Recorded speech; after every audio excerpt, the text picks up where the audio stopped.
कोई आपने केस देखा है हॉस्पिटल में या कुछ वैसे, तो जस्ट लेट मी नो, ताकि फिर हम उस पे करते हैं बात। ठीक है। सो मुझे किसी ने कहा था कि सिनेरियोज मल्टीपल वैसे ही कर लें जैसे उसके होते हैं, क्या उसे कहते हैं, अनीमिया के, और जो है क्या उसे, ये जो है फाइब्रॉइड के। तो वो वी कैन डू इफ कोई पर्टिकुलर टॉपिक है, किसी ने वॉलंटियर करना है तो हम वो कर लेते हैं, वरना मल्टीपल छोटे छोटे सिनेरियोज कर लेते हैं।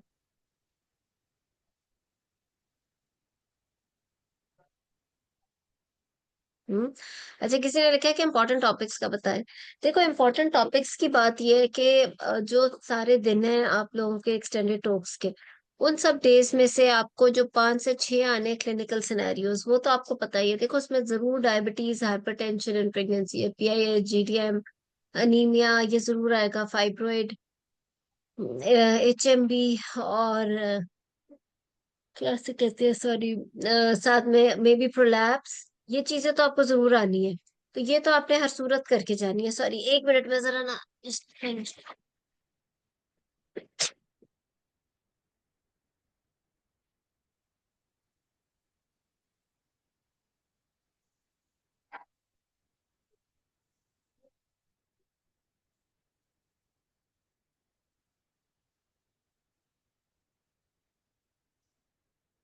I think this is better. अंधेरा एकदम से हो रहा था।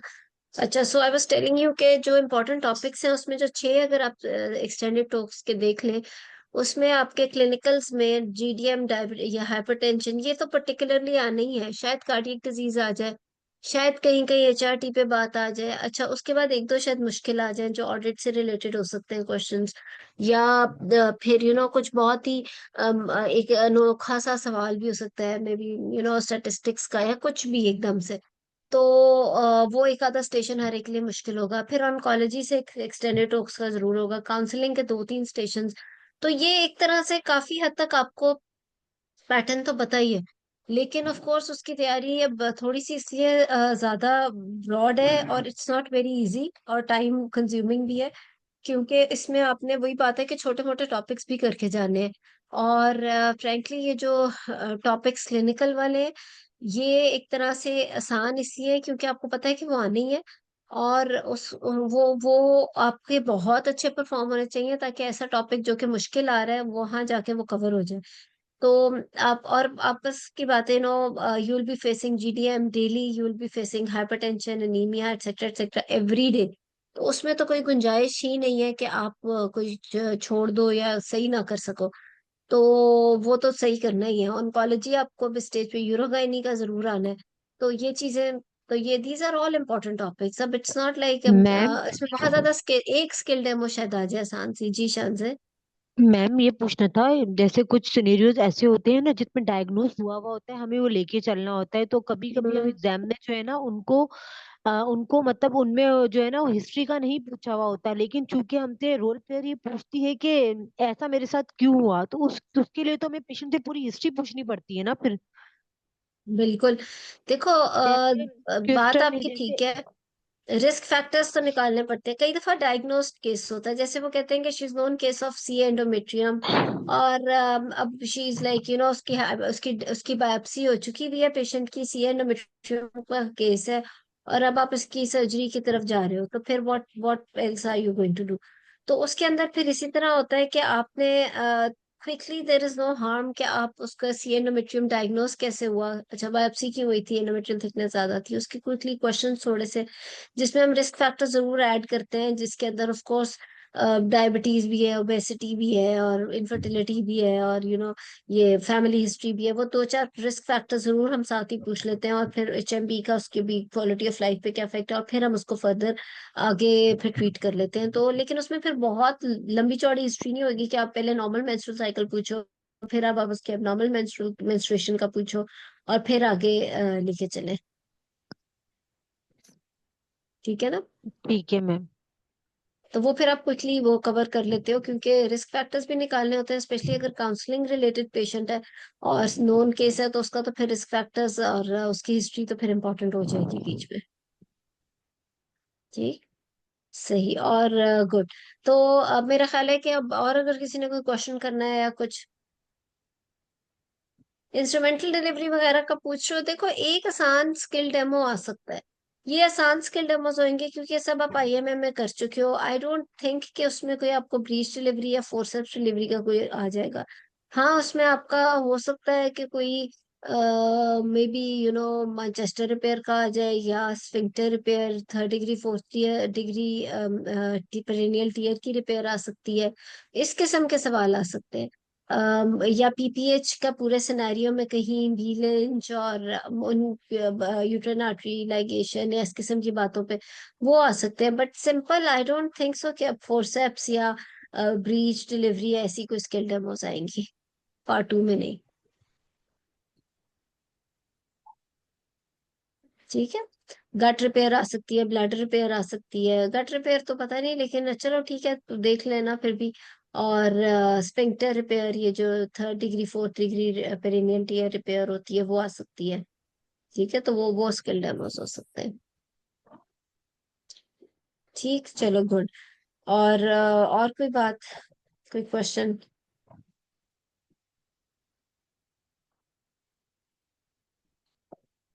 अस्सलाम वालेकुम मैम। मैम, वालेकुम ये सलाम। ओवेरियन कैंसर की क्लिनिकल स्टेजिंग हम कैसे करते हैं?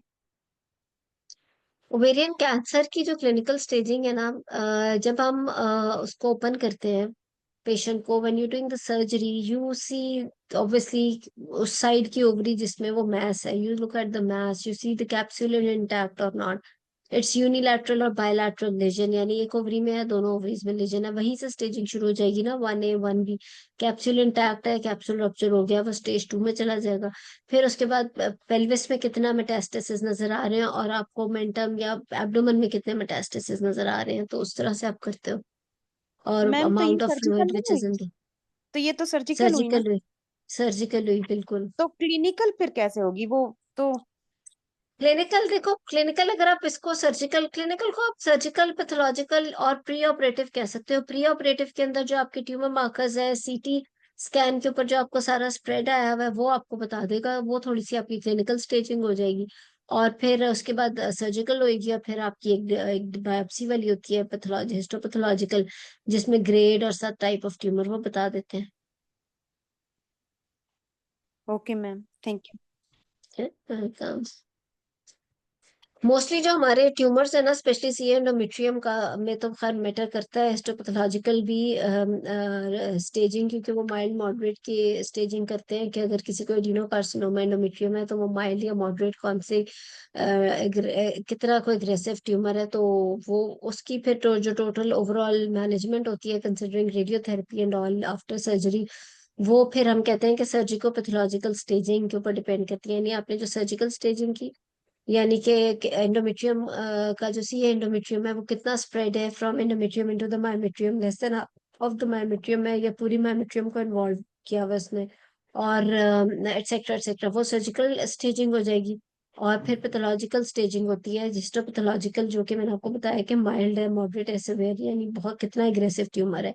और फॉर एग्जाम्पल अगर स्टेज 1 आ रहा है आपका सर्जिकल स्टेजिंग में, लेकिन वो मॉडरेट तक का है, तो फिर उसको रेडियोथेरेपी की जरूरत पड़ जाती है, इवन 1A में भी।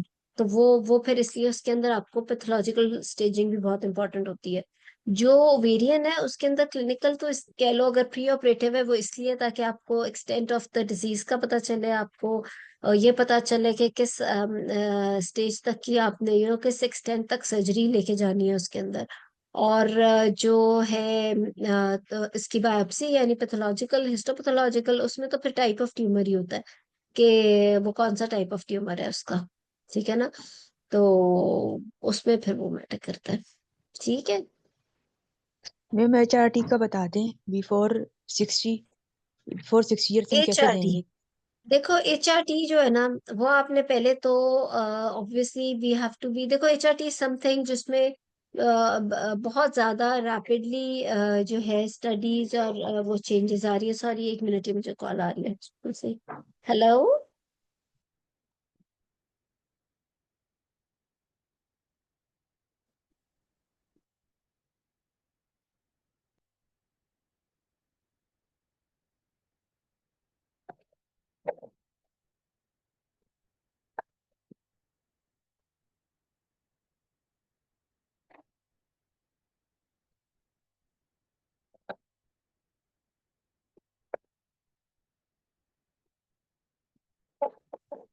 अच्छा, तो मैं आपको क्या बता रही थी, मैम HRT मेरी का क्या बता रही थी क्वेश्चन, आप। हाँ HRT। H so HRT is something जिसपे daily you see different advances कह लो, या डिफरेंट आइडियाज या स्टडीज, उस पे कॉन्सेप्ट्स आते हैं। कभी few studies are favouring HRT a lot, कुछ स्टडीज बिल्कुल फेवर नहीं करती।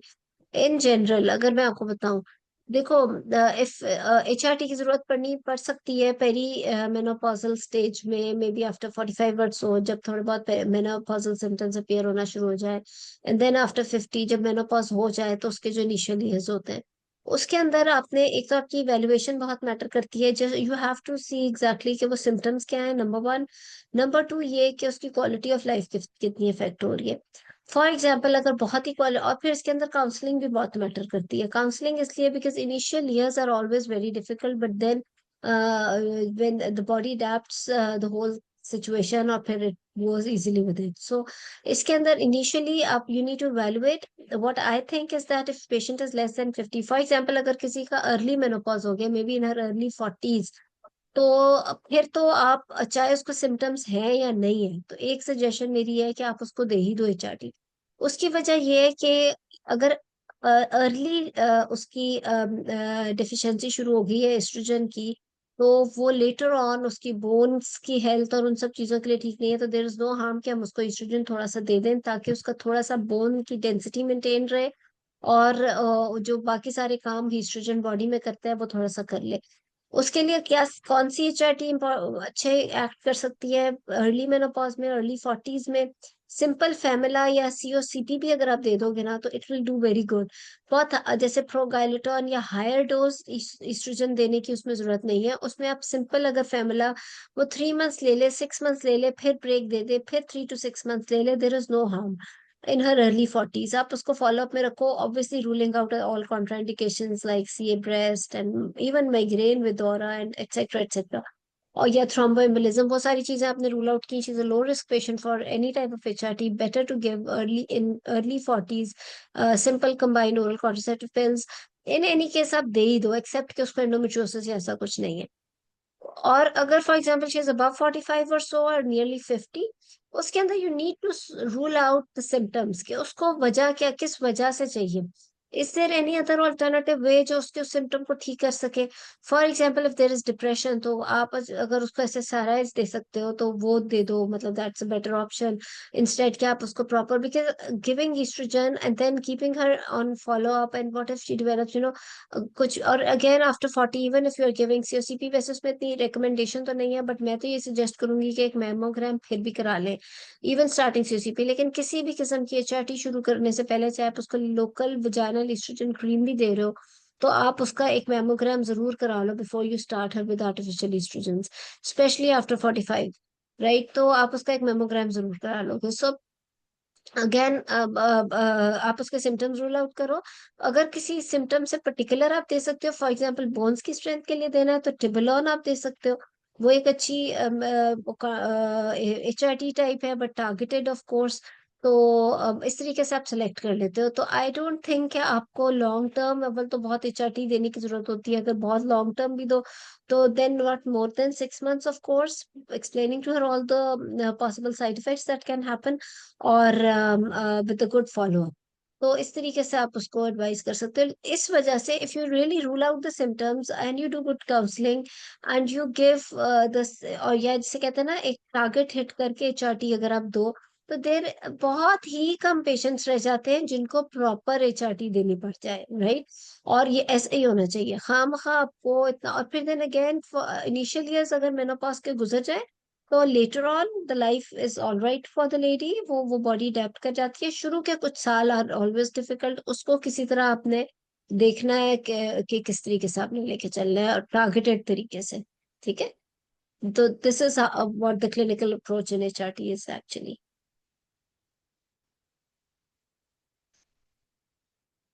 ठीक है जी, और कोई सवाल? Good, okay. तो गुड। लेकिन ऑफ कोर्स हर चीज में आपने मेरे एचआरटी पे लेक्चर भी है, इस पे यूट्यूब चैनल पे भी, वो भी देख लेना। बट फॉर एनी एचआरटी और एनीथिंग, चाहे आपको एक भी मरीज में देना पड़े, फिर आपको वो सारी इंफॉर्मेशन नॉलेज जो है वो सारी आप अपडेटेड होना चाहिए। तो वो थ्योरीज की जरूर पढ़ लेना, बिकॉज एचआरटी पे भी स्टेशन आता है, मोस्टली काउंसलिंग का ही आता है। लेकिन उसमें आपकी अप्रोच यही होनी चाहिए कि आपने टारगेटेड मिनिमल एचआरटी की तरफ जाना है। ठीक है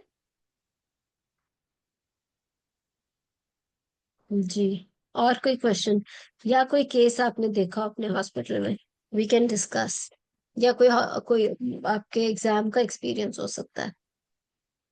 लास्ट टाइम, या मेरा ख्याल है उससे भी लास्ट टाइम, हमने अनीमिया के कुछ सिनेरियोज किए थे। आई होप अनीमिया का आपको कुछ क्लियर हो गया, क्योंकि उस किस्म के बहुत ज्यादा आते हैं। Patient is at 30 weeks and she is having for example iron deficiency anaemia with 8 HP, what are you going to do, et cetera et cetera. तो इस किस्म के आप रोज रोज प्रैक्टिस करो, जो तरीका मैंने बताया एक्सक्यूज मी, उसी तरीके से चलो। आज का जो टॉपिक है ना, वो आप लोग बता दो, कोई एक टॉपिक पे कर लेते हैं, मल्टीपल पे बात कर लेते हैं, जैसे आप कहोगे। मैम आज का तो नहीं पता, लेकिन मैम जो नेक्स्ट टॉपिक है ना, वो आप थायराइड Good. डिसऑर्डर पे ले ले। मैं आपको सिनेरियो ला के दूंगी, हम उसको 1 बाय 1 डिस्कस करेंगे। ठीक हो गया, वो कर हम कुछ लेते हैं। एग्जाम्स के क्वेश्चंस थे जो सिनेरियोज हैं हम्म, हम लोगों के पास, वो हम डिस्कस करना चाह रहे हैं आपके साथ ना नेक्स्ट क्लास में। ठीक हो गया। Thyroid, yes ma'am, thyroid disorders. बस ठीक है, थायराइड हम नेक्स्ट में कर लेते हैं। ठीक है, ये तो अच्छा होगा कि टॉपिक पहले ही हमने कर लिया फाइनल। शान से आप ही साथ हो जाना वॉलंटियर हो। Yes ma'am. ठीक है। मेहरू कह रही है कि ओके। डायबिटीज कर लेते हैं, बड़ा अच्छा idea. We can do diabetes का है मेहरू। ठीक है, मैं सिनेरियो देती हूँ and we can start. So कोई भी एक, जो भी वॉलंटियर करना चाह रहा है, अगर मेहरू करना चाह रही है वो कर ले, जो भी करना चाह रहा है, so we can quickly start. Short सा मैं आपको सिनेरियो दे देती हूँ। So patient is gravida 3 para 2+0 and she is here at 32 weeks of gestation with impaired blood sugar levels, and on ultrasound her baby is macrosomic with estimated baby weight at 32 weeks of around 2 kgs. ठीक है, बल्कि 2.4 kgs. So how are you going to manage her?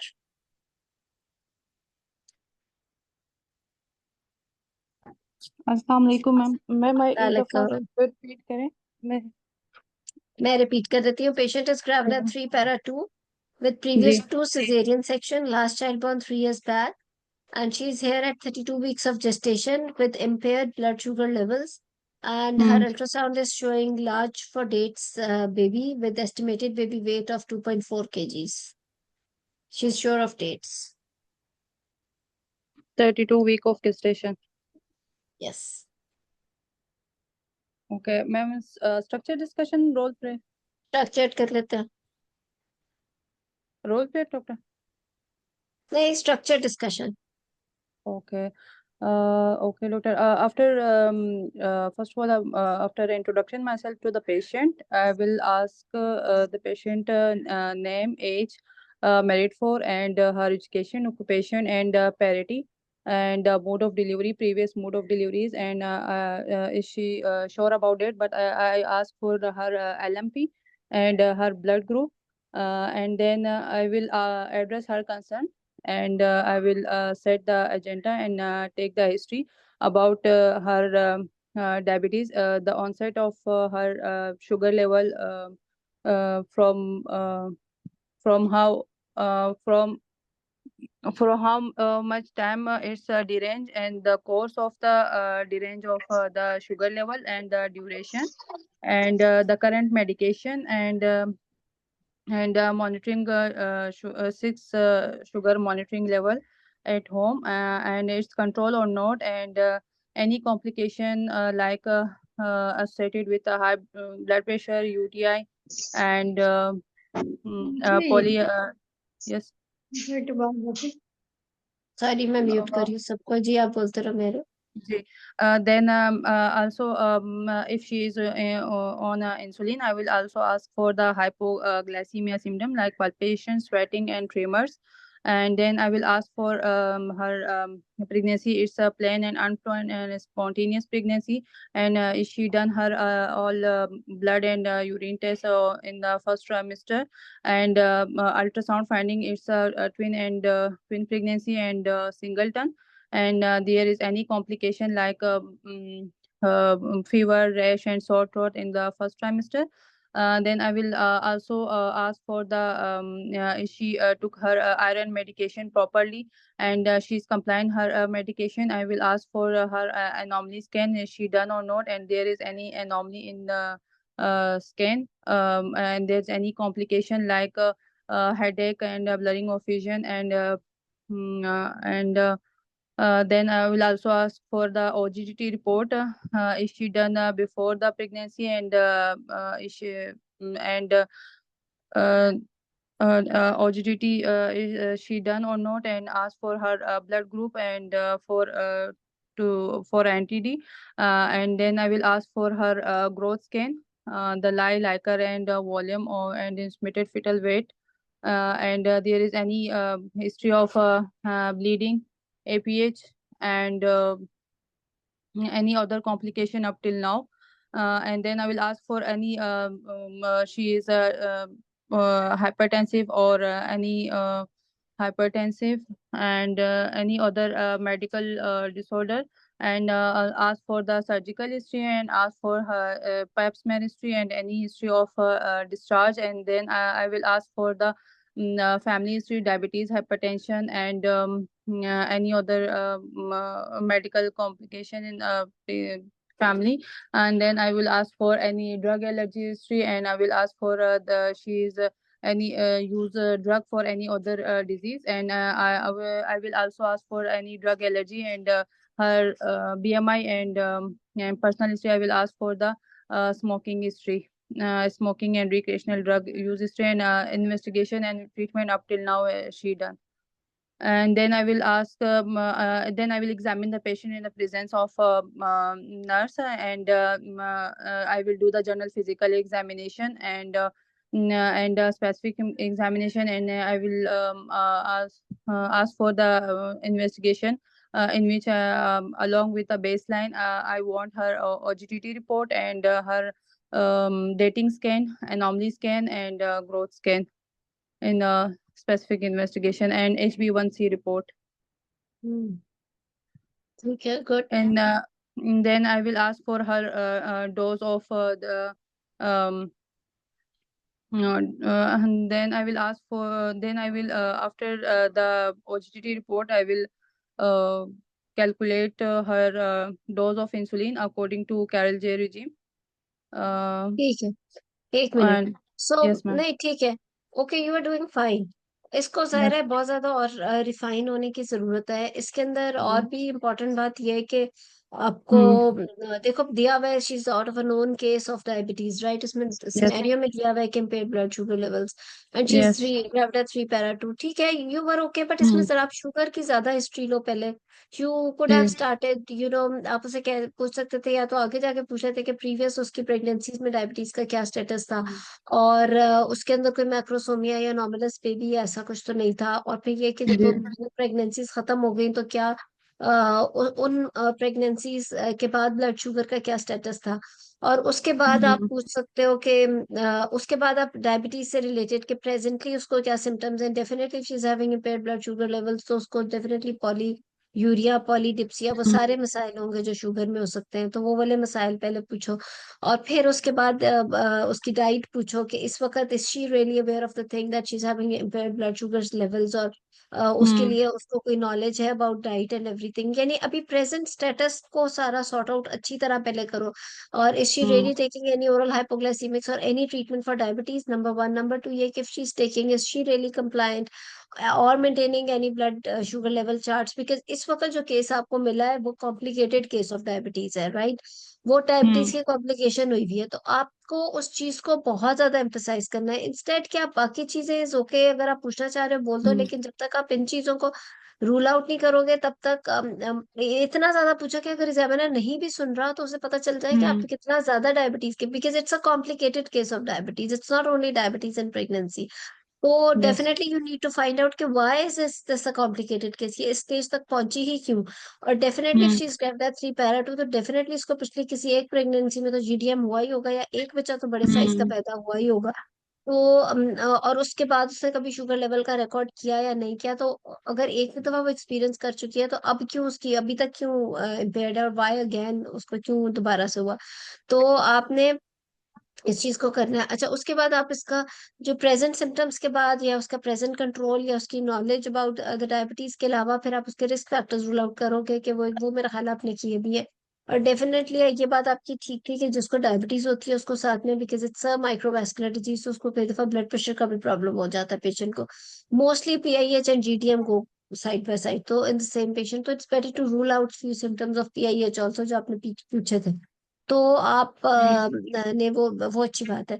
तो लेकिन आपकी history का जो pattern है ना, वो सारा का सारा ठीक होने वाला है। You can even start with the previous pregnancies, क्योंकि इट्स अ ठीक है कॉम्प्लिकेटेड केस ऑफ डायबिटीज, तो डेफिनेटली उसकी कोई प्रीवियस प्रेगनेंसीज भी कोई इतनी सुकून से नहीं गुजरी होंगी। तो आप जी। वहां से शुरू करो, और उसके बाद आपने बेसिकली एग्जामिनर को भी एहसास दिलाना है, और खुद भी आपको एहसास होगा कि it's not just simple GDM, it's a complicated GDM, यानी कि मैक्रोसोमिया जी। होके बच्चा अब आपके पास आया हुआ है, जो which is not going to be that easy for you to manage frankly. Yes 32 weeks पे अगर 2.4 kg का बच्चा आपके पास आ गया है, तो it's a very difficult case, you can not do pre yes term, you can not. वो बच्चा ना सिर्फ मैक्रोसोमिक होगा, वो बच्चा लंग्स की भी मेच्योरिटी से डिलेड होगा, वो बच्चा हो सकता है एबनॉर्मेलिटी में हो, एटसेट्रा एटसेट्रा। उसकी लंग मेच्योरिटी यस करोगे तो शुगर और है, तो it's not an easy case. तो पहले तो आप इस चीज के पीछे लगो कि why the complication has happened. तो अब हम्म आपकी जो हिस्ट्री है ना, आप सिनेरियो को देख के आपने वहां पे स्ट्रक्चर डिस्कशन में, क्योंकि अगर आप एक सिंपल सिंपल हिस्ट्री तो बोल दोगे, तो वही हम्म बात है कि शायद 60 तो नहीं, 55 और 60 के बीच में मार्क्स है। ठीक है ना। यस तो वहां पे this is the type of exam, और वहां पे इस तरह के एक्सटेंडेड टॉक्स बने होते हैं कि उसमें आपने सिनेरियो में से चीज ही पिक करनी है, और जी। वही वो चीज पिक करके अपने आप को उस हिसाब से बोलेगा, तो वो वहीं पे वो एक एज हो जाएगा उसको हासिल ना। तो आपने उस हिंट को या उस चीज को उस सिनेरियो में से पिक करना है। और it's not only for exam also, it's for the usual. और होता भी ऐसी है, जब आपके पास एक पेशेंट ऐसा हम्म होता है, तो आप बाकी हिस्ट्री छोड़ देते हो, आप पहले बात करते हो कि ये हो क्या गया, मतलब ये कैसे हो गया, मतलब ये इतना मैक्रोसोमिक बच्चा बन ही क्यों गया। यू कैन रिकन्फर्म डेट्स, हम कितनी दफा रिकन्फर्म करते हैं कि शायद ये 32 नहीं 35 वीक्स पे ही हो, के चलो 2.4 पे हम कुछ तो कर ले। तो you reconfirm dates in any way, and then you sort it out कि why this complication, and is it the only complication of diabetes that has happened to her, या और भी कोई complication है। तो ये सारा कुछ बहुत इंपॉर्टेंट है, ठीक है। तो आपने सिनेरियो में से चीज पिक करनी है, फिर आपकी हिस्ट्री बहुत ज्यादा एक्स्ट्रा ऑर्डिनरी होगी और डिफरेंट होगी फ्रॉम द यूजुअल कैंडिडेट, ठीक है। तो वो और वही बात है, जैसे मैं शुरू में भी कह रही थी कि डायबिटीज और हाइपरटेंशन, ये वो केसेस हैं जो हर एक ने करने ही करने हैं, तो इसमें आपको एक एक्स्ट्रा एज लेके ही एग्जाम में जाना है, फिर ही आप इसमें अच्छे मार्क्स ले सकोगे। ठीक। So good. मैम अच्छा, जैसे उसके बाद हमारी पेशेंट ये पॉली हाइड्रोमनियास है, तो मैं स्टार्ट में पूछूँ ना कि उसके कब से है, कब से वो फील कर रही है, प्रेशर सिम्टम्स पूछ लो poly when was she hydramnios. told that liker, there is increased amount of liker around the baby, उसे हम्म कब पहली दफा बताया गया, and why hmm was it told, मतलब why the ultrasound was done। normally एक simple pregnancy जो low risk भी हो, उसके अंदर we don't do the ultrasounds again and again। और इवन 28 और 32 वीक्स पे भी अल्ट्रासाउंड होने की स्पेसिफिक इंडिकेशंस हैं कि होती है तो होता है, वरना we don't do the ultrasound again and again in the third trimester also. तो उसका ऐसी क्या वजह लगी कि एकदम से अल्ट्रासाउंड कराना पड़ गया। तो वो क्या हम्म इंडिकेशन थी, आइदर द डॉक्टर थॉट कि इसका इनलार्ज फॉर डेट्स फंडलाइट आ रही है, या उसको खुद ऐसे सिम्टम्स थे कि उसको प्रेशर था या कुछ ऐसा था कि जिसकी वजह से अल्ट्रासाउंड की जरूरत पड़ी, और फिर पॉलीहाइड्रोमियास डायग्नोज हुआ। तो when was the first time, and was this just the poly या macrosomic और anomalous पे भी also अल्ट्रासाउंड पे, और क्या हम्म क्या बताया, why poly, उसकी फिर आप कॉजेज रूल आउट करोगे। ठीक है मैम। ठीक है ना। जी। गुड। सो ठीक है, सो अब एग्जामिनेशन का बता दो इसमें। अभी फॉरेन से हिस्ट्री में आपने इंसुलिन की डोजेस नहीं calculate, what if you don't need to give her insulin, why were you talking about insulin in history. हम्म ठीक है ना। इंसुलिन हर एक में तो देने की कई दफा जरूरत भी नहीं होती। सो हम्म चलो अब आगे हम चलते हैं, आप एग्जामिनेशन बताओ। जी ma'am, on examination I will calculate her BMI, and then I will check her vitals, blood pressure, pulse, temperature, and respiratory rate, and then I will do her check for the pallor jaundice and pallor jaundice and lymph nodes, and then I will do the thyroid examination by swallowing method, and then I will do the her breast and chest examination, and on abdominal examination I will inspect for the any scar marks, hernial check hernial orifices, and any bruises on the skin. Then on palpation I will do her superficial and deep palpation for any tenderness, and then I will measure the symphysis fundal height, symphysis fundal height, and then measure rule out her estimated fetal weight, Liker volume, lie, and presentation of the baby. And then I will check for peripheral and sensory sensation of the patient on examination. ठीक है। ठीक है। बहुत ही detailed आपने तो general physical बोल दिया, bruises और पता नहीं क्या क्या, इतना कुछ नहीं करने की जरूरत होती बिकॉज इसमें आपका बहुत टाइम वेस्ट होएगा। मैंने सुना तो नहीं, लेकिन किसी ने मेंशन किया कि शायद आपने लिम्फ नोड भी मेंशन किए, तो लिम्फ नोड्स के क्यों पीछे पड़ेंगे हम प्रेगनेंसी में। डायबिटीज में भी अब वही बात है कि इवन आपको जनरल फिजिकल में भी कुछ स्पेसिफिक चीजों का एग्जैक्ट पता होना चाहिए कि आपने ये जनरल फिजिकल में भी मिस नहीं करनी। और उसके जी अंदर आपका yes blood pressure is very important. अब कहते हैं because diabetes is a cardiovascular disease and patient doesn't has not recorded her blood sugar levels before और ड्यूरिंग प्रेगनेंसी और वट एवर, उससे पहले भी यू नेवर नो वो कब की डायबिटिक है, तो देयर इज नो हार्म कि आप उसका कार्डियोवास्कुलर सिस्टम भी प्रॉपर एग्जामिन करो, यहाँ तक कि जेबीपी भी मेजर कर लो। तो वो भी आप इसमें ऐड कर सकते हो अगर स्पेसिफिक डायबिटीज से रिलेटेड जनरल फिजिकल में बहुत डिटेल में जाना चाहो तो। उसके अलावा चलो पेरिफेरल सेंसेशन वाली चीजें चेक कर सकते हो, आती हैं करना चेक तो कर लो, but I don't know even you miss this comment, तो वो भी ठीक है। और इसके अलावा बाकी एक इन जनरल आप जनरल फिजिकल बोल सकते हो पहले, और वो सारा कुछ जो हम बोलते हैं, और इससे ज्यादा नहीं, ब्रूजेस और वो चीजें करने की बात नहीं होती, ठीक है। और क्योंकि चलो अगर पूछना ही है ब्रूजेस या डिलेड वुंड हीलिंग, वो चीजें तो आप हिस्ट्री में पूछ ही लेते हो, तो वो फिर इसमें नहीं मेंशन करने की जरूरत। और फिर आप उससे इन सब बातों से इम्पोर्टेंट आपका ऑब्स्टेट्रिकल एग्जामिनेशन है। I think it was all right. आपने फंडल हाइट भी ले ली, एस्टिमेटेड बेबी वेट, उसके फीटल पोल्स का भी जिक्र कर दिया, I think you were okay in that, और फीटल हार्ट रेट भी, तो इतना काफी है, ठीक है एग्जामिनेशन में। मैम जी ओप्स में मैम। ब्रेस्ट का एग्जामिनेशन करेंगे? ओप्स केस में, ओप्स के किसका केस में एग्जामिनेशन, किस चीज का breast examination breast breast examination examination. करेंगे? ऑब्स में तो जरूर करेंगे। प्रेगनेंसी में ही तो सबसे ज्यादा सीए ब्रेस्ट का पता चलता है। जब इवन ड्यूरिंग एंटीनेटल विजिट्स भी जब पेशेंट आपके पास आ रही होती है, तो एंटीनेटल चेकअप्स में कम से कम एक बार तो जरूर ब्रेस्ट एग्जामिनेशन कर लें, क्योंकि प्रेगनेंसी में कॉमनेस्ट कैंसर ही ब्रेस्ट कैंसर है, ठीक है ना। तो अगर आपको कोई सस्पेशन मिले या कोई कोई स्वेलिंग या मैस या कुछ ऐसा मिले, तो आप उसको फर्दर इवेलुएट करा लेते हो। तो breast examination is a part of general physical examination in pregnant patients, ठीक है। तो गुड। मैम सी ब्रेस्ट पे भी एक क्लास लिए ले आप। बहुत इंपॉर्टेंट है, मैंने ली भी है, फिर और ले लेंगे, ठीक है बिल्कुल, वो भी कर लेंगे। नेक्स्ट टाइम थायराइड करेंगे, उससे अगली सीए ब्रेस्ट पे कर लेंगे। अच्छा ठीक है गुड। मैम। सो जी मेरू, इन्वेस्टिगेशंस बताओ। In a investigation, I will do her baseline investigation, in which I will do a complete blood count, her blood group with Rh factor, random blood sugar level, midstream urinalysis, and viral serology.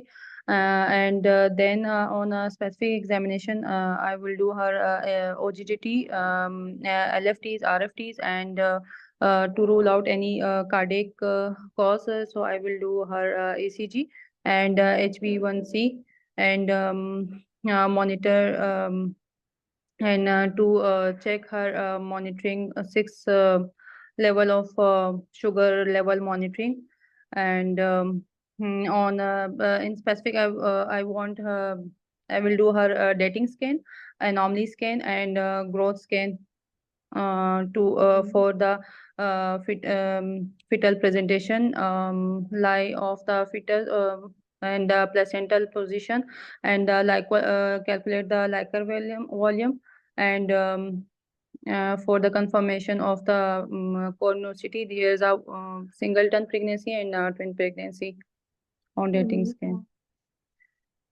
ठीक है। और ma'am इसमें क्या OGTT sugar level भी करवा ली। ठीक है, good. I think ठीक है। देखो जीटीटी जो है अब इस लेवल पे क्या है, जब आपको बता ही दिया कि इम्पेयर्ड लेवल्स है 32 वीक्स पे, तो फिर जीटीटी तो नहीं इस टाइम पे कराएंगे ना जी, तो फिर तो आप 6 लेवल्स ही कराओगे। जीटीटी आपने सिर्फ उसमें ही कराना है जिसमें आपका 24 से 28 वीक्स के बीच में प्रेगनेंसी है और आपने डायग्नोसिस बनाना है। लेकिन अगर पेशेंट पहले ही हाई ब्लड शुगर लेवल्स के साथ आई है तो उसमें जीटीटी तो नहीं होगा। तो व्हाट एल्स, आरएफटीज, एलएफटीज वो कराओगे? मैम यस मैम, क्योंकि ये कॉम्प्लिकेटेड केस ऑफ डायबिटीज है, तो मैं LFTs और RFTs भी कराऊंगी पेशेंट में। कॉम्प्लिकेटेड क्यों है? ये तो कॉम्प्लिकेटेड है बेबी के लिए, मदर की तो कोई कॉम्प्लिकेशन नहीं मैंने आपसे कही। ये जस्टिफिकेशन नहीं है एलएफटीज आरएफटीज कराने की। एलएफटीज आरएफटीज कराने की जस्टिफिकेशन ये है, एलएफटी सिर्फ तब अगर कोई ओरल हाइपोग्लाइसीमिक पेशेंट पहले से ले रही है या आपने कंसिडर करना है उसको देने के लिए, वरना डायबिटिक पेशेंट में लिवर को कुछ नहीं होता, ठीक है ना। डायबिटिक पेशेंट में आई को हो सकता है, किडनी को हो सकता है, हार्ट को हो सकता है, लिवर को डायबिटिक पेशेंट में कुछ नहीं होता, ठीक है। लेकिन आपको एलएफटीज आपने सिर्फ तब कराने हैं जब ओरल हाइपोग्लाइसीमिक्स या आपने शुरू कराने का प्लान कर रहे हो या फिर पेशेंट ऑलरेडी ओरल हाइपोग्लाइसीमिक्स पे, तो फिर आपने उसके एलएफटीज का एक बेसलाइन एलएफटीज प्रोफाइल कराना है। तो एलएफटीज आप कराओगे because you may need to start her with the oral hypoglycaemics. RFTs कराओगे because you never know if she is chronic diabetic, हमारे पास कोई पिछला रिकॉर्ड तो है नहीं, इसलिए आप उसकी फंडोस्कोपी भी कराओगे, आप उसकी ईसीजी भी कराओगे, ठीक है। Yes ma'am. तो इस पेशेंट के अंदर जो बेसलाइन है, जो ऑब्वियसली ब्लड ग्रुप, ये CBC and viral markers, urine complete, blood sugar के 6 levels, and then the ultrasound, all the ultrasound, especially her dating scan बहुत important है क्योंकि आपने रिकैलकुलेट करनी है अपनी डेट्स बाय डेट्स, वो ठीक भी है। उसके बाद आपने नॉर्मली स्कैन और फिर आपने एक उसका रीसेंट स्कैन, लेकिन रीसेंट स्कैन से पहले भी यू नेवर नो कि उसका कोई 28 वीक्स पे या सीरियल कोई ग्रोथ स्कैन हो रहे हैं, तो वो ताकि आप देखो कि उसका ग्रोथ, उसका जो बेबी का वेट है वो कितना रैपिडली कितने अरसे में बढ़ा है, तो क्या पता है किसी ने पीछे भी उसके कोई एक दो ग्रोथ स्कैन्स कराए हो, तो you will ask for them कि अगर वो मौजूद हैं तो फिर वो भी दे दें। सो ये मांगोगे स्कैन्स का। उसके बाद जब आपने 6 लेवल्स मांगने एग्जामिनर से, and then you will ask for LFTs, RFTs, fundoscopy and ECG as well, ठीक है। यस मैम, ठीक। और मैम इकोकार्डियोग्राफी करवाएंगे पेशेंट का? नहीं, इकोकार्डियोग्राफी पेशेंट की एको नहीं कराएंगे, बेबी की भी मैम नहीं ECG भी कराएंगे। नहीं करेंगे? ईसीजी तो करेंगे, लेकिन पेशेंट की एको तो अगर ईसीजी पे इंडिकेशन हुई कोई एको करने की तो करेंगे, और सिमिलरली फीटल एको की भी नहीं जरूरत, ठीक। ठीक है ना। तो इस Yes. तरीके से करेंगे, गुड। तो फिर नेक्स्ट ये है कि सो इन्वेस्टिगेशन में भी वेरी क्लियर। फिर इसके बाद अगला स्टेप आएगा कि आपसे कहा जाएगा कि हाउ विल यू मैनेज हर, तो उसमें आप 6 शुगर लेवल स्पेशली मांगोगे, सारी इन्वेस्टिगेशन मांगोगे। 6 लेवल्स में आपको दे देती हूँ, 6 जी। लेवल्स पूछना शुरू करो कौन कौन से चाहिए। Yes. Ma'am, I want a fasting blood sugar level. Fasting is 112, 112. Pre breakfast pre breakfast तो हो गया ना, फास्टिंग ही हो था गया। वो। अब post breakfast 1 hour post 1 hour breakfast post breakfast वो उसका था 180 180. जी। And pre-parendial pre-lunch pre lunch was 120, 120. And our post lunch. 200, Okay. And then pre-dinner 140, 140. And post dinner 162। 162. Hmm ma'am post lunch ma'am ज़्यादा है, बाकी प्री लंच भी ज़्यादा है। और So how will you pre manage dinner her? ma'am, has my patient have a deranged level of sugar level? So first I will offer support to the patient and admit the patient and involve the multidisciplinary team in which I will involve the senior gynecologist, endocrinologist and anesthetist and neonologist and I will start the insulin with the diet with a modified diet control and exercise. um,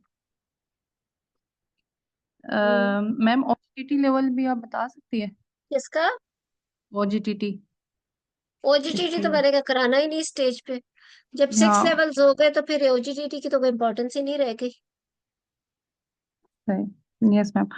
So after starting the insulin I will calculate the dose according to the patient sugar level and एक minute I इधर will ही रुक जाओ, इधर ही रुक जी जाओ। Ma'am. देखो yes ma'am. सबसे पहले तो यू विल काउंसल हर। इधर patient yes. Needs very good counselling क्योंकि she is having macrosomia with impaired hmm. With uncontrolled sugar levels. Baby can have IUD, we know, ठीक है ना। Yes ma'am. ये भी हो यस। सकता है कि बेशक अल्ट्रासाउंड अभी ठीक बता रहा हो, लेकिन यू नेवर नो कि बेबी में कोई एब्नॉर्मेलिटी भी डेवलप हुई हो, कार्डियक एब्नॉर्मेलिटी हो। तो यहाँ पे counselling is very very important. आपने बताना है कि patient has got diabetes uncontrolled और she has got high blood sugar levels which has caused complication in the baby. Now these sugar levels have to be controlled very strictly, otherwise IUD can happen. And if baby yes ma'am. keeps on increasing the weight like this, then baby hmm. may end up in the preterm delivery और फिर उसके बाद neonatal complications. So इन सब चीजों के लिए why are you admitting her? You will explain to her that I need to admit her because now the complication has occurred in the baby also and strict blood sugar level controls are needed. उसके लिए सही। आपने direct insulin का नाम नहीं ले लेना। पहले आपने उसकी डाइट को तो देखो, पता चला कि वो आइसक्रीम है, फलूदे और पता नहीं क्या क्या खा रही है। लंच में 200 शुगर हो गई है, यू नेवर नो वो खाती सिर्फ राइस है। तो आपने जी। बैठ के पहले तो उसकी you will discuss about diet, you will discuss about exercise. सबसे पहले तो आपने ये कंफर्म करना है कि शी हैज टू जी। Regular amount of exercise. आपने बताना है कि वॉट एवर वो मैंने आपसे पूछना है। चलो मैं बता भी देती हूँ कि खाने के फौरन बाद की कितनी देर की कितनी एक्सरसाइज आप उसे कहोगे। इफ यू आर एडमिटिंग हर तो वार्ड में आपके वो कितनी वॉक करेगी डेली की, right. And then diet that she will be taking, वो कितनी डाइट ले रही है, उसमें क्या क्या होना चाहिए, वो सब करके और उसके बाद आप उसका you may start her with oral hypoglycaemia. लेकिन यहाँ पर आप सॉरी मैं म्यूट करिए आप सबको। जिसे अनम्यूट करना होगा प्लीज वो कर लेना अपने ऊपर म्यूट। सो इसके अंदर आपने दिस इज वेरी इंपॉर्टेंट कि आप डाइट और एक्सरसाइज के बाद next step management of diabetes का होता है ओरल हाइपोग्लाइसीमिक्स का। तो ओरल हाइपोग्लाइसीमिक्स के अंदर आपने बात करनी है और but here you see that macrosomia has occurred to the baby. तो यू विल टेल कि आपका टारगेटेड ब्लड शुगर लेवल्स क्या है। टारगेटेड ब्लड शुगर लेवल्स के अंदर आपका नॉर्मली यू विल से कि in pregnancy targeted blood sugar level is less than 140 1 hour after meal and now लेकिन इस केस के अंदर बिकॉज कॉम्प्लिकेशन हैज अकर्ड, तो इसके अंदर जो रिकमेंडेशन है आपका 120 इज द लिमिट। यानी आप अगर 110 से भी कम 1 आवर पोस्ट प्रेंडियल रखो या 120 से come because baby has already gained the size of 2.4 kg which is a lot for 32 weeks. अब आपने इसको इसका वजन नहीं बढ़ने देना, उसके लिए आपको इतना स्ट्रिक्ट कंट्रोल चाहिए कि आपको 1 आवर पोस्ट प्रेंडियल 120 से एटलीस्ट कम चाहिए, जिसकी वजह से डाइट एक्सरसाइज के साथ साथ may be oral hypoglycaemic but then you may need to add the insulin also. तो इंसुलिन का नाम सबसे एंड पे जाके आएगा, ठीक है। और इसके अंदर एक चीज और भी होती है कि what if the patient is already taking some treatment. If for example if the patient is taking some treatment like एक minute.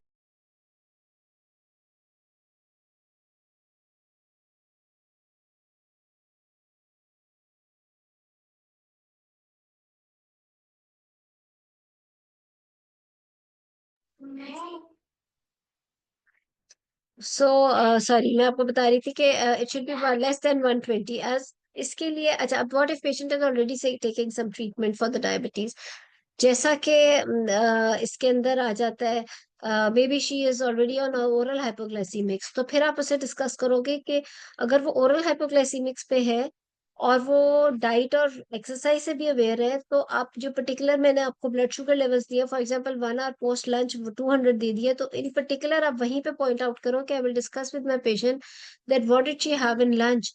Definitely she had something मीठा इन हर लंच, जिसकी वजह से शुगर लेवल इतनी ज्यादा बढ़ गई। तो ये छोटी छोटी जो चीजें एग्जाम में आपने वहां पे प्रेजेंस ऑफ माइंड के साथ पिक करनी है, ताकि वो पिक होते ही आप वहां पे पॉइंट आउट करो कि this is something wrong which has happened. और इसमें फिर मैं उससे इंक्वायर करूंगी कि what did she have in her lunch. और if she is already on oral hypoglycaemics, तो फिर तो अगला स्टेप इंसुलिन का ही है। फिर instead of discussing again and again about diet and exercise and all, और फिर तो आपने स्टेप वाइज आना है। अगर वो ओरल हाइपोग्लाइसेमिक्स तक अच्छा पहले कर रही है, then you will jump to the insulin. But अगर वो कोई ट्रीटमेंट नहीं ले रही, तो talking about insulin at the first place is wrong. आपने हमेशा स्टेप वाइज ही पेशेंट से भी बात करनी होती है और एग्जाम में भी स्टेप वाइज बताना होता है। यानी you start with diet, you discuss in detail about the diet, carbohydrate fat protein का रेशो, कितनी कैलोरीज पर डे का हिसाब से। और then you have to know about the exercise, कितनी एक्सरसाइज मिनिमम आप उसे कहोगे कि ये तो मस्ट है करे वो। And then about the oral hypoglycemics and then insulin. So this is how you will go about it. ठीक है? और मैम ये जो पोस्ट प्रेंडियल लेवल्स हम करवाते हैं तो ये 1 आवर और 2 आवर दोनों करवाएंगे पेशेंट का? नहीं, 1 hour postprandial is enough. 6 levels कहते हैं, कुछ कहते हैं रात के 12 बजे का भी एक लेवल, 7 लेवल्स हो गए अब जो आजकल की बातें हैं, तो इस वजह से वो करते हैं। वो बेड टाइम वाला होता है ना मैम, जो पेशेंट इंसुलिन लेते हैं तो उनका शायद हम बेड टाइम वाला भी लेते हैं। हाँ, जो कर लेते हैं। इंसुलिन के नहीं किस होते हैं तो उसमें हम बेड टाइम नहीं लेते हैं। बिल्कुल ऐसा ही है। और किसी ने कहा नॉर्मल वेट एट टेस्टेशन, देखो 34 वीक्स पे 2 kg होता है। इस पे तो 1.2 या 1.8 kg is okay for 32 weeks. 34 weeks पे it has to be 2 kg। तो ये भी आपको थोड़ा थोड़ा पता होना चाहिए कि 28 वीक्स पे 1 kg का होता है बेबी, 32 वीक्स पे 2 kg का होता है, और फिर 200 ग्राम्स पर वीक के हिसाब से बढ़ता है। तो इस हिसाब से आपको ये भी पता होना चाहिए कि किस तरीके से आपने लेके चलना है। और मैम ठीक है? ये जो प्री लंच और प्री डिनर करवाते हैं इनका तो कोई टारगेट वैल्यूज हमें नहीं पता कि नहीं, क्या प्री कितना लंच होना प्री चाहिए? डिनर का नहीं है। 1 hour after meal is 140, 2 hours after meal is 120, but हम 2 hours आफ्टर मील की करते नहीं है, जरूरत नहीं है। 1 hour आफ्टर मील को ही लेके चलेंगे।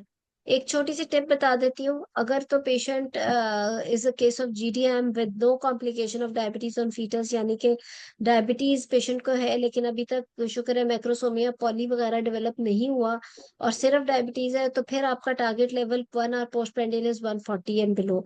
But if one less than 140, sorry, अगर पेशेंट के अंदर मैक्रोसोमिया या कोई पॉलीहाइड्रोएमनियोस या ऐसा कुछ डेवलप हुआ है विद जीडीएम, तो फिर आपका target level will be less than 120 1 hour post prandial. उसके लिए अब बेशक पेशेंट के लेवल्स 140s में आ रहे हो या 138 140 144 रह रहे हो, लेकिन पेशेंट को मैक्रोसोमिया है, you will not call them normal levels. आपको उसको कोई मेडिसिन ऐड करनी है या इंसुलिन ऐड करनी है ताकि उसका लेवल 120 या 115 से कम कम रहे। वेरी फ्रैंकली जो प्रोग्रेस और जो रीसेंट एडवांसेस में जीडीएम में लिखे हैं, उन्होंने ये भी कहा है कि जो मैक्रोसोमिक बच्चे हैं, अगर अगर मदर को जीडीएम है, तो आप उनके अंदर 1 hour पोस्ट प्रेंडियल जो है वो आप बेशक 110 से कम रखो। ठीक है ना? 92 से 110 के बीच में। उसकी वजह यह है कि अगर अगर पहले ही वो मैक्रोसोमिक है, तो 1 hour आफ्टर मील वाली वैल्यू 110 से कम होगी, तो वो फिर उसका वेट उस तरह नहीं बढ़ेगा बच्चे का। तो उसमें फिर इतनी स्ट्रिक्ट मॉनिटरिंग से आप चल रहे होते हैं। मैडम जी जी। Madam this is a case of GDM, तो इसमें हमारे एलएफटीज और आरएफटीज और ईसीजी का क्या रोल है? वो तो हम नॉन जीटीएम तो डायबिटिक्स में हमने खुद बना लिया। अब इधर से गुड क्वेश्चन, इसके जो दो जस्टिफिकेशंस है। अगर तो पेशेंट के कोई ऐसे शुगर लेवल्स मौजूद हैं जो कि प्रेगनेंसी से पहले के हैं या फर्स्ट ट्राइमेस्टर के HbA1c नॉर्मल है, वो लेवल्स आपके पास मौजूद हैं, तो she may not be a case of GDM, she is a case of GDM then, जो कि डायबिटीज उसको डेवलप हुई प्रेगनेंसी में, क्योंकि आपका HbA1c अर्ली ट्राइमेस्टर में या बिफोर प्रेगनेंसी वाले लेवल्स ठीक थे। But if you don't have any record of any blood sugar levels and now patient has come all of a sudden with high blood sugar levels, then you will not label it GDM unless after pregnancy you get her tested again and then you prove that she doesn't have diabetes, or जो diabetes pregnancy में हुई थी तो वो GDM ही थी, right? सो अगर आपके पास कोई रिकॉर्ड नहीं है तो you take her as diabetic, और उसको जैसे क्रॉनिक डायबिटिक के अंदर हम आरएफटीज, फेल्डोस्कोपी और ईसीजी कराते हैं तो वो पूरा वर्कअप करेंगे। हाउएवर एलएफटीज कराने के दो रीजंस है। एक ये कि अगर ओरल हाइपोग्लाइसीमिक्स बिकॉज लिवर पे एक्ट करते हैं तो वो उसमें एलएफटीज एक मॉनिटर हो जाते हैं। दूसरा ये भी कि मोस्टली डायबिटीज के साथ हाइपरटेंशन भी होती है, बिकॉज ये दोनों माइक्रोवास्कुलर डिजीजेस हैं, तो हम साथ ब्लड प्रेशर का भी रिकॉर्ड रख रहे होते हैं, but she is not having high blood pressure, तो इसमें मैं कहूंगी तो नहीं कि इसमें एलएफटीज इतने जस्टिफाइबल है। बट यस, ओरल हाइपोग्लाइसीमिक्स के लिए आप एलएफटीज करा सकते हो। सेकेंडली मैडम, एसओजीपी जो है वो रिकमेंड करती है ना कि हम ओजीटीटी हर ट्राइमेस्टर में करवा सकते हैं। पाकिस्तान की जो एसओजीपी गाइडलाइंस हैं, दे जी रिकमेंड दैट जी, we can offer OGTT in each ठीक है। ट्राइमेस्टर।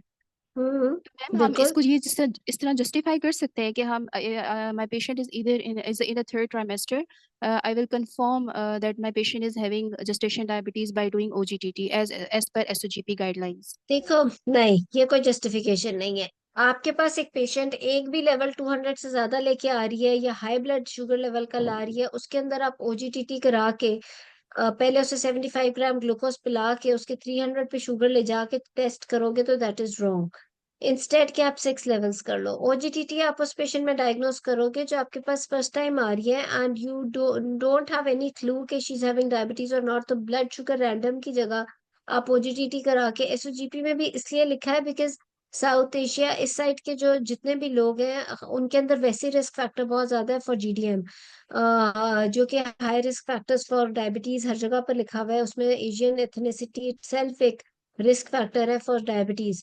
तो इसलिए हम ओजीटीटी जो जो इंटरनेशनली अगर 24 से 28 वीक्स है, तो हमारे एसओजीपी में उन्होंने कह दिया कि आप एवरी ट्राइमेस्टर में जब भी मर्जी भी करा सकते हैं, बट प्रेफरेबली 24 टू 28 वीक्स, इसलिए क्योंकि किसी ने अगर डेवलप भी करनी है डायबिटीज बिकॉज ऑफ प्रेगनेंसी तो वो उसमें प्रूव हो जाता है। थर्ड ट्राइमेस्टर में अगर पेशेंट की शुगर लेवल्स ठीक आते जा रहे हैं बट उसका ओजीटीटी मिस हो गया, and you have to be sure, because patient में भी बाद में जाके मॉनिटर भी नहीं कर सकती, या उसका कोई कंप्लायंस बहुत ज्यादा नहीं है और आपने एक डायग्नोस्टिक टेस्ट कराने, तो देर इज नो हार्म कि आप 32 या 34 वीक्स पे भी ओजीटीटी करा लो। अदरवाइज एक पेशेंट जो कि आईईडी रेंज लेवल्स के साथ है, उसका ब्लड शुगर रैंडम ही 180 आ गया फॉर एग्जांपल, तो भी ओजीटीटी ना कराओ उसको। आप उसके आप शुगर लेवल्स फिर भी मॉनिटर तो करोगे ना, जिसका 180 एक भी लेवल आ गया वो नॉर्मल ओजीटीटी तो नहीं आएगा। इंस्टेड आप 6 लेवल्स करो, और इसमें तो 200 से भी ज्यादा लेवल आ गया, तो फिर आपने क्यों ओजीटीटी कराना है?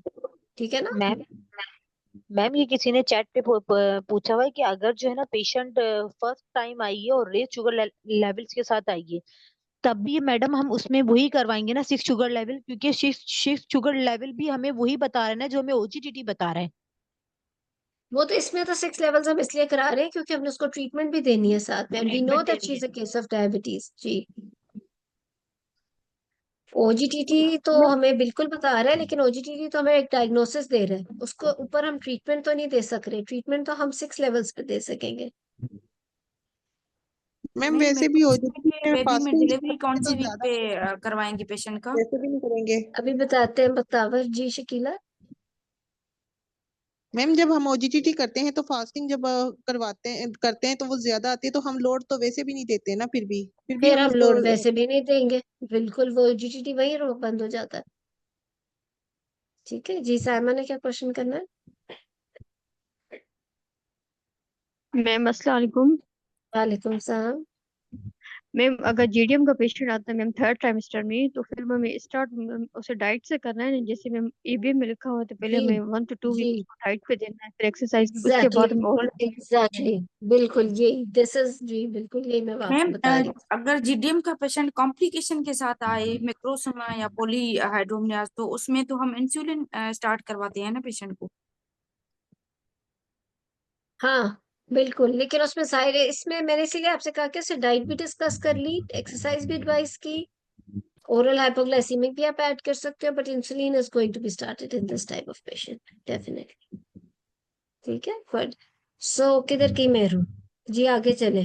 जी चलो Mehru, then how madam will you?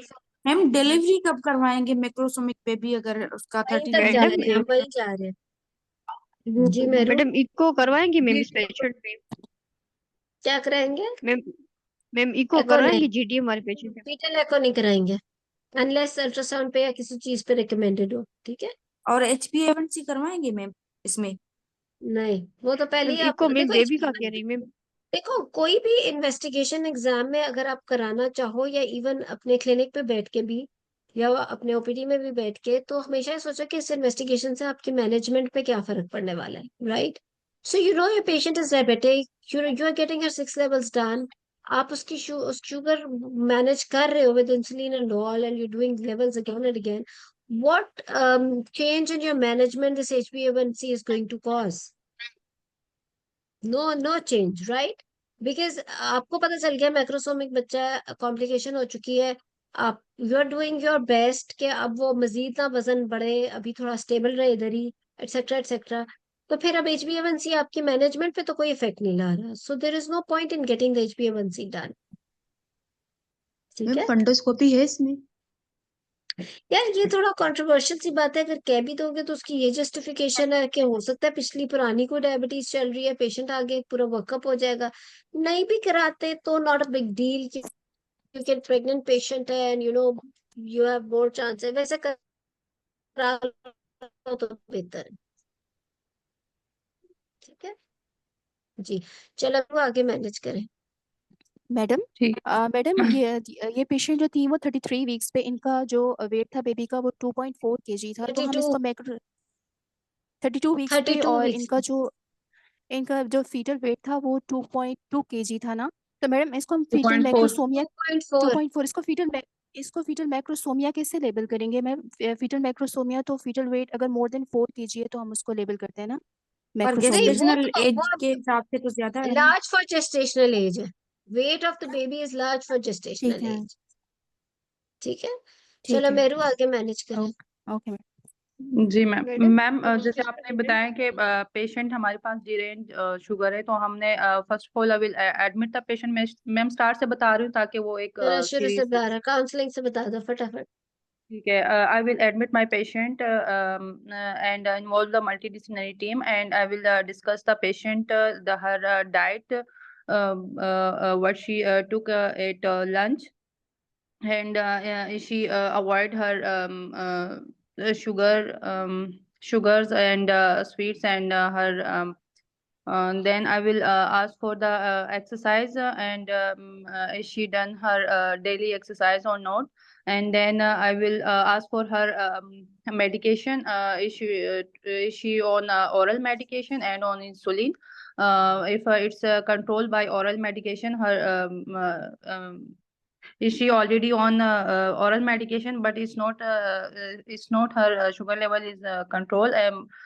So I will put the patient on insulin after calculating her dose, and adjust her the insulin dose, and then I will uh, and counsel the patient ठीक है, for fetal maternal surveillance, and counsel about her fetal maternal complication. And in a fetal in the for the fetus, I will do her serial ultrasound, and give the patient fetal kick chart count, and ask the mother for fetal movement, eye on fetal movement. And is my patient is 32 weeks, and I will also patient ask for the discomfort of the patient and patient symptoms. If my patient is discomfort with the large of due to large of gestational age, and if and ma'am इसमें तो Likert volume का भी नहीं पता कि वो कितना है, मोर देन नॉर्मल है। 35 नॉर्मल अच्छा है। देखो मैं बताती हूँ, क्विकली मैं जी बताती हूँ। जी देखो जी। आपने काउंसल कर दिया, you have told couple about the complication that has happened and further yes complication that can happen later on. आपने यस। उसकी आपने एडमिट कर लिया, कॉज रीजन फॉर एडमिशन वही बोलना है, right. When she's admitted, what are you going to do in the hospital? You are doing blood sugar levels monitoring, you are keeping an eye yes on her diet, and you are guiding her about exercise. आपने उसकी treatment दी sugar की, आपने खुद yes बोल ma'am. दो कि अब उसके शुगर लेवल्स कंट्रोल हो गए, Once the sugar Yes. levels are controlled, when she is admitted in the hospital, you can, अगर आप Yes. उसको ज्यादा fetal kick count और उसकी बात करना चाह रहे हो तो exact बोलो कि मैं twice a day उसे fetal kick count चार्ट दूंगी सुबह शाम, Okay. once daily उसकी CTG होगी if she's in the hospital, and you have done her complete ultrasound with the biophysical profile done, right? And then you will discharge her once the blood sugar levels are controlled. You will आप उसको पता करोगे कि how compliant she can be. If she is compliant, आप उसको सारी importance बता के sugar levels का target बता के you will discharge her and you'll call her back after 1 week.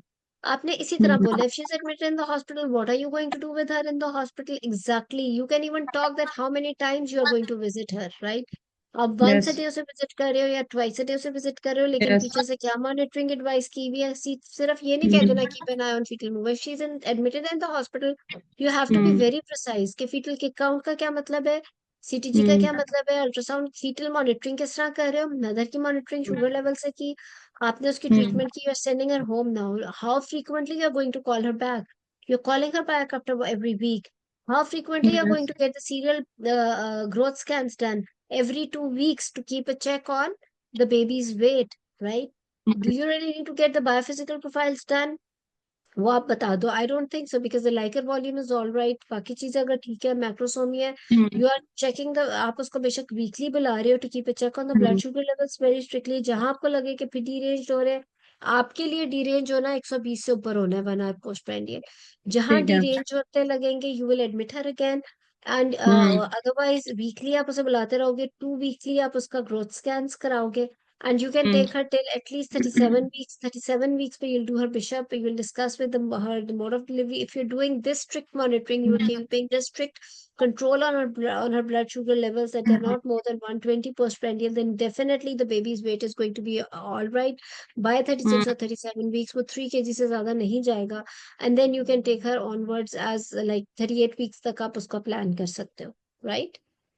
Yes, ma'am. ठीक. So this is how you are going to manage her. आपने इसी तरह बोलना है, जब हॉस्पिटल में एडमिटेड है, पहले Yes. एडमिट किया तो क्यों एडमिट किया. The moment you will say that I will admit my patient, you have to explain or justify the admission. If patient is already admitted, you have to justify the admission जो उसका हुआ है पहले से, right?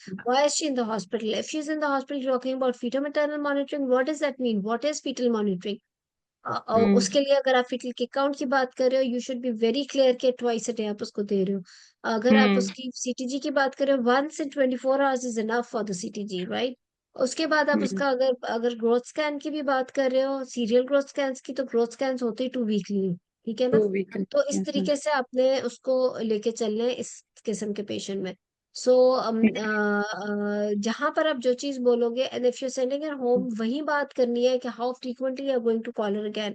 Call her again की बात हुई तो after every week she is coming back to you her, explain to your examiner again what are you going to do with your patient after she visits you after 1 week. You are going to reassess or review the history again. आप उसे पूछोगे about the fetal movement, about the pressure etcetera etcetera. उसको लगता तो नहीं कि फिर से बढ़ रहा है बच्चा, जो हम करते हैं हर विजिट पे. फिर आप उसको एग्जामिनेशन में हर विजिट पे क्या कर रहे हो, फिर आप उसकी इन्वेस्टिगेशन इन पर्टिकुलर क्या करा रहे हो, शुगर लेवल्स का रिकॉर्ड देखोगे. And the moment you see that 120 से ऊपर शुगर जा रही है 1 hour postprandial, you'll admit her again because she is a case of macrosomia with GDM. So this is इस तरीके से मैं जरा तेजी से बोली हूँ ताकि ये कवर हो जाए Yes, मैनेजमेंट. ma'am. लेकिन ये मैं रिकॉर्डिंग अपलोड भी कर लूंगी, आप लोग बाद में भी सुन लेना. इसमें हर हर बात इंपॉर्टेंट है. Whatever you are saying in exam, if you're saying admission, you have to justify it. If you're saying review or recalling her after every week, you have to explain each and everything. What are you going to do with her? You're going to check her weight in every visit. Weight of the patient is very important. वही एक indicator होता है rapidly increasing a baby's weight का. So each and everything that you're doing to the patient in an antenatal visit is very important. और आपने वो चीज वहां पर बोलनी है और उस चीज को रिलेट करना है with the स्लाइडिंग case, ठीक स्केल है? का भी और बता फिर दीजिए. आपने उसको स्लाइडिंग टर्म तक लेके जाना है, ठीक है? जी मैम. जी मैम. और मैम तो इस स्लाइडिंग तरीके से स्केल जो करते हैं, स्लाइडिंग स्केल जिसमें पेशेंट का जो शुगर लेवल्स है वो वो तो फिर एक और ही डिस्कशन है. मेंटेन नहीं इंसुलिन को क्या देना है, किस तरीके से देना है, लॉन्ग एक्टिंग, शॉर्ट एक्टिंग, किस फॉर्मूला से देना है, वो फिर एक अलग. और ड्यूरिंग लेबर क्या देना है, वो सारा कुछ वो we can discuss in next class also. Thyroid के साथ पहले थोड़ा सा ये केसी दोबारा से भी कर लेंगे, मैम. ठीक है? मेरू न्यूनेटल याद कराना है. मॉनिटरिंग भी तो होती है ना, न्यूनेटल मॉनिटरिंग बेबी का चेक करते हैं हील प्रिक से, शुगर लेवल से, हाइपोग्लाइसीमिया में बेबी जा रही है या नहीं जा रही है. किससे चेक करेंगे? मतलब डिलीवरी के बाद बेबी का हाँ, जो है डिलीवरी के बाद तो वो जो भी बेबी का चेक करेंगे वो तो बिल्कुल करेंगे. शुगर लेवल बिल्कुल चेक करते हैं बेबी का, और उसमें 2 to 4 वो मिलीमोल बेबी वाले करेंगे, हमने बस बेबी हैंड ओवर करना है और उनको बता देना है मदर डायबिटिक थी, वो खुद बेबी के हाइपोग्लाइसीमिया को देखेंगे। उसके लिए इतना डिटेल में आपको जाने की जरूरत नहीं है, आपके लिए भी मदर का ही बड़ा कुछ बाकी है। आपने मदर का पोस्टमार्टम देखना है, आपने कॉन्ट्रासेप्शन डिस्कस करनी है, etcetera. This is what your field is. आपकी फील्ड नहीं है नियोनेट की हील से ब्लड शुगर लेवल चेक करना, you don't need to ma'am know all that. नहीं, मैम मैम डिलीवरी के एक बाद जो है वो से कितनी डिलीवरी दफा के चेक बाद करनी baby is sugar handed mother over की? To the paediatrician. मैं मदर की शुगर कितनी फ्रिक्वेंटली चेक करनी है हमें डिलीवरी के बाद? डिपेंड करता है। देखो इनिशियल लेवल आप करके, कुछ लोग कहते हैं कि आप शुरू में तो 1 आवरली कर लो, फर्स्ट 4 आवर्स। अगर वो ठीक आना शुरू हो गए हैं, तो फिर आप उसको 4 आवरली कर लो, but then on the very next day आप 3 टाइम्स अ डे भी कर लो। शुरू के 4 आवर्स आप 1 आवरली कर लेते हो। मैम एडमिशन टाइम पे हम कंसल्टेशन लेंगे ना, एंडोक्राइनोलॉजिस्ट से इन्वॉल्व करेंगे और वो तो ठीक है, न्यूट्रिशन। लेकिन आपको खुद ही पता होनी चाहिए ना ये बातें, तो वो तो अपने मल्टी डिसिप्लिनरी टीम तो अच्छी बात है, वो तो सबसे पहला स्टेप है। मैम ठीक है, at the day of caesarean section हम इंसुलिन बंद करवाते हैं पेशेंट का, ऐसा अगर करते हैं, ये फास्ट। सारा मैम कुछ मैं ये इंट्रापार्टम कंप्लीट और कर ये लूँ, सारा कुछ हम डिस्कस कर लेंगे नमाज नेक्स्ट पढ़नी थी। क्लास में। ठीक है, टाइम पूरा हो गया, will discuss it again, madam फिर हम बेबी का इंशाल्लाह नेक्स्ट संडे को ma'am will hypoglycemic complete this. Episodes के लिए क्या देते हैं पेशेंट को? हाइपोग्लाइसेमिक एपिसोड्स के लिए मदर ग्लूकागोन को और डेक्सट्रोज का कुछ ओरल दे होता है दो, ना कि उसे को ग्लूकागोन ओरल ले का ले। कितना डोज दे? हाइपोग्लाइसेमिक एपिसोड्स अगर हाइपोग्लाइसीमिक हो रहा है, पेशेंट ओरल ले सकता है, तो उससे ग्लूकागोन। को थोड़ा सा ओरल ले ले, और मैम आईएम भी तो वरना होता है ना ग्लूकागोन एक। 25% आप उसको मैं आईवी आईएम लगा इन दो। हॉस्पिटल में लगाते हैं। अच्छा, हम ये जो मैनेजमेंट इन पर्टिकुलर टू जी मैम। इंसुलिन और इंट्रापार्टम और पोस्टपार्टम में will discuss in the next class, क्योंकि एक बहुत लंबी डिस्कशन है। ठीक है, जी मैम, ओके चलो, ma'am, thank you ma'am ma'am. एक क्वेश्चन